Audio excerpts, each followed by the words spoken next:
Hello, my friends. Jacob is here once again. It's Tuesday. Thank you for pressing that little play button. And hopefully you are subscribed. And thank you for coming on over and watching right when you got notified. And if you haven't been notified, then you better get over there and you better check that bell, because you can't let that those artificial intelligent algorithms keep you from what I share every week. And this week, it's a fun one, because I was between two different shows. I actually taped a whole other show early this morning until this news came out. So now I'm gonna kind of put the two together, because it's so crazy how you're focused on one thing and you're thinking about one thing and you're about to talk about something, and then all of a sudden, whammo, the news comes out. There is an Area 51 whistleblower, that's right, who says he was a pilot part of a secret program that was testing out this crashed UFO that happens to be time traveling.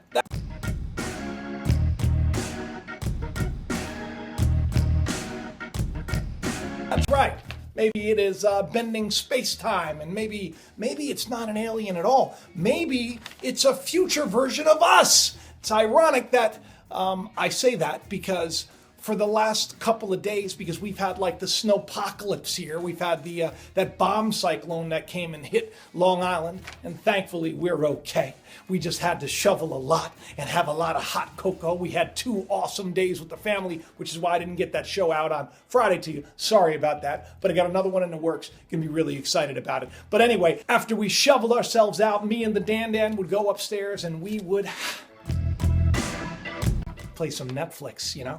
We do that binge watching. And today's show, I'm gonna tell you about a couple of Netflix shows that you have to check out, on top of talking about this incredible bit of information or nonsense. You're gonna have to be the judge, but there's something to it. The technology, it's already in place. So buckle up, people, because this whistleblower may be onto something, and art may be imitating the Matrix indeed.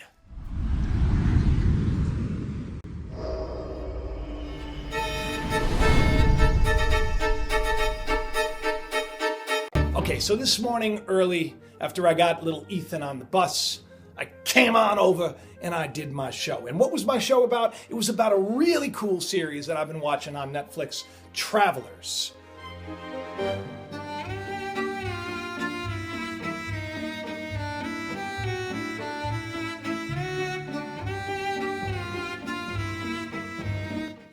If you haven't seen it, you're going to have to see it. If there was ever a show that took every bonkers thing that we talk about here, from time travel, consciousness transfer, transhumanism, Mandela effect, and more, it's this program. I think it's funny that we talk about all this stuff, and then there's like one show after another show after another show that comes out. Danielle had said to me when we were watching, you know, it's like another program. I talked about that show, the German show, Dark, which was about time travel and about black holes, and how I've been talking about black holes and the fact that gravitational waves were now discovered, which means that time travel is now not just theoretically possible, it is possible with the right technology.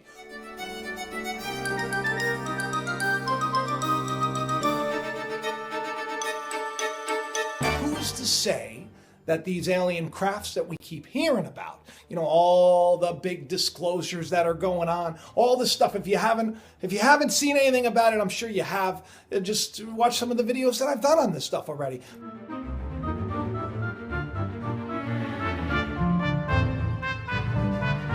But there's been one disclosure after another disclosure after another disclosure. And now this happened at the end of December. Okay, it was like, I guess just December 20th or something. This guy uploads a video to Apex TV, which is sort of like a website designed to, you know, release the truth and give you a safe space to talk about your extraterrestrial or future versions of you encounters, or some people say demons, or whatever you want to call it. I don't know what you want to call it, but unidentified flying objects are all the rage. Could it be that time travel is something that is already being reverse engineered?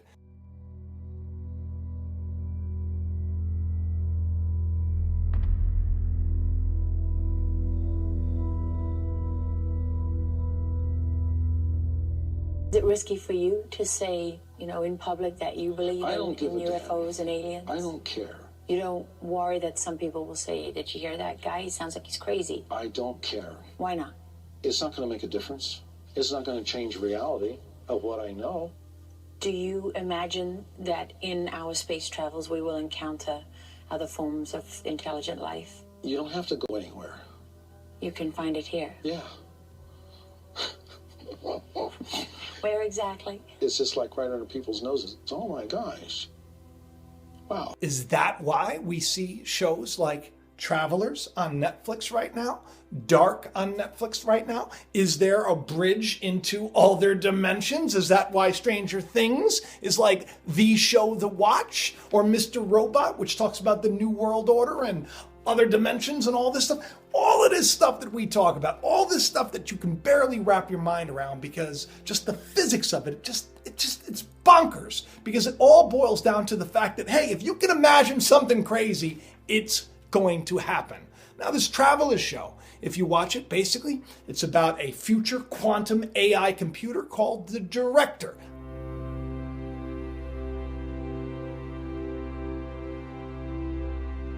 I'm not giving you any spoilers. You should watch the series. And basically, the Director in the future is in charge. Humanity has 100% given themselves over to being directed by the Director. There is no free choice. There's only the illusion of choice. The Director tells you what to do, how to act, what to eat, where to go, and you basically follow the Director's plan. And this quantum computer, which operates in other dimensions and has the ability to see multiple, an infinite amount of timelines and the changes that follow, can send consciousness back in time into the bodies of recently deceased people. So agents from the future come on back here. They do their little job to set up their little thing to stop the asteroid from destroying the Earth. That's right. Travelers also has an asteroid cataclysm attached to it. And it's just weird because everything that we're watching today is backing up this madness that we love to talk about. And it's exciting because we're all in on we were in on the ground floor. We knew about this stuff before people were talking about it. And it always has to do with the fact that our imagination can create anything that we deem possible. With faith, all things are possible indeed. So let me tell you about this guy. His name is Robert Miller. Miller claims that he was selected to be a pilot in a secret government program at Area 51 Groom Lake facility. And when he arrived on his first day in the middle of the night, he was met by men in black suits. And they soon informed him that he would be piloting this crashed craft that he would operate telepathically because there are no wheels, there's no little gadgets, no little gizmos, you don't leave a key. They reverse engineered it. You put on this helmet and you think. And basically that operates the craft. And he said that the craft was powered by antimatter.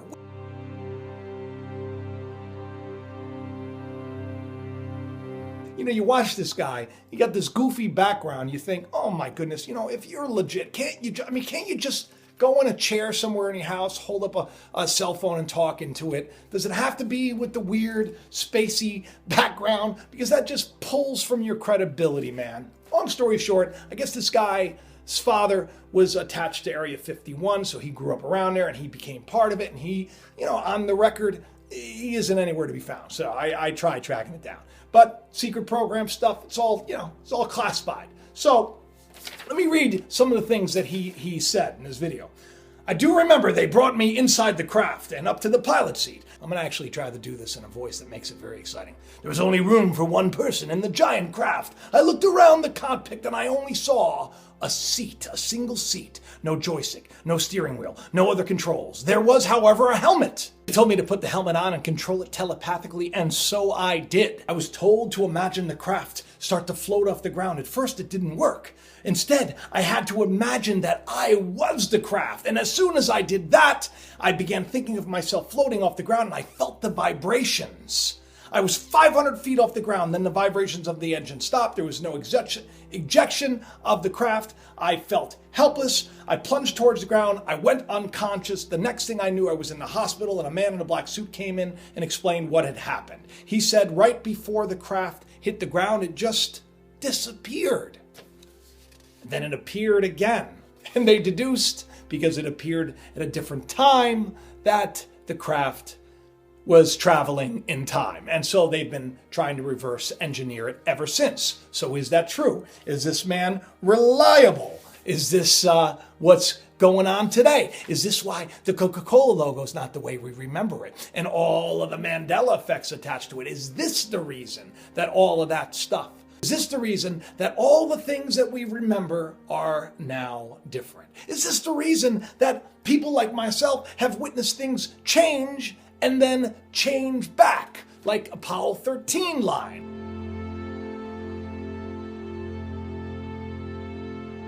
Which, this famous quote, there's so much residual evidence from the top 10 movie misquotes that prove that the line in Apollo 13, Houston, we have a problem, has changed to, Houston, we've had a problem, and back to Houston, we have a problem again. So much for the people that told me for a while that it was never Houston, we have a problem, and I was wrong. Well, in your face, it changed back. So what's going on? Who knows? Are we switching timelines? Is there, it would make sense. Things could change. If you follow the theory down to where it goes, if something is set back into the past, then things are changed. But it's not just that. Timelines would continually be changing on a regular basis. So we would be noticing more and more changes as we go, if this is something that is possible. And they say that these quantum computers, much like in the show Travelers, the director, where they transfer the consciousness of someone to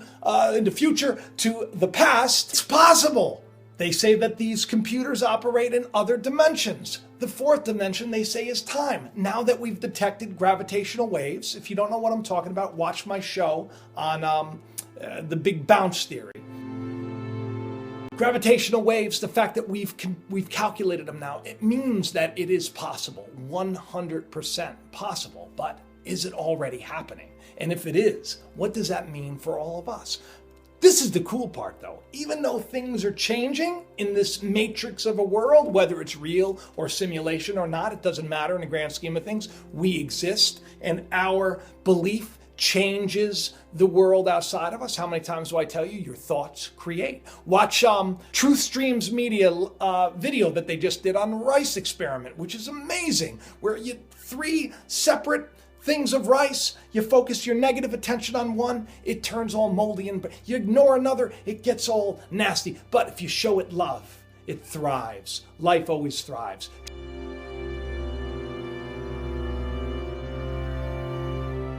Check out that channel. You should subscribe to them too. They do a great job. But listen, I just wanted to come on here and say hi to all of you. I have a really big show in the works right now. And that show is on artificial intelligence and how, yes, it is in the Bible. Actually, AI is in the Bible. It's a little city that mankind and his pride thought, no big deal, we can take care of that. You can watch that show because there is a tie-in here to what's going on in the world and a tie-in to Joshua and Israel and entering the promised land, because we're in it right now and we're about to enter a time that followed Joshua, which is called the time of Judges. So be on the lookout for that show, and remember that all of this stuff that we talk about, right, whether it's real or not, whether this guy literally piloted a time-traveling UFO or not, it doesn't matter in the grand scheme of things. What matters is you understand who you are and your potential and how you are 100% linked to everything in your life, that your life is a manifestation of what you believe. The scriptures say that God is never mocked. A person will always reap what they sow. So make sure that you are sitting down and you are taking time to imagine and focus and pray and meditate on a life that is one that is lived in love and peace and harmony and unity, and one that is lived in faith, and one that is lived to seek and find the truth no matter what the cost. Because I am telling you today, a lot of people will come in their name with their big little degrees and all that stuff. I can go on here and tout about how I've Emmy Awards and how I've done this television show and this television show and how I've spoken here and I've done this and I've done that. But I don't do any of that, because all this that's happening right here, 100% I give credit to God for it. I never tell you what that means. It's just a name that I've attached to the creator of us all. And I know that all of this stuff that we're learning about, it's waking us up, right? And we're already awake, and we're about to find out what's going to happen in the days to come that I think is going to change everything. Because the future that I see may not be the fearful one that everybody's talking about for those people that are seeking the truth no matter what the cost. I love each and every one of you. Please do subscribe, share it around, tell your friends, and check out the other shows that I've done on gravitational waves and everything else. And make sure to go to Netflix. If you have Netflix, check out Travelers. All the stuff that we talk about right there in one awesome series. I love you all. Talk to you soon. Bye-bye.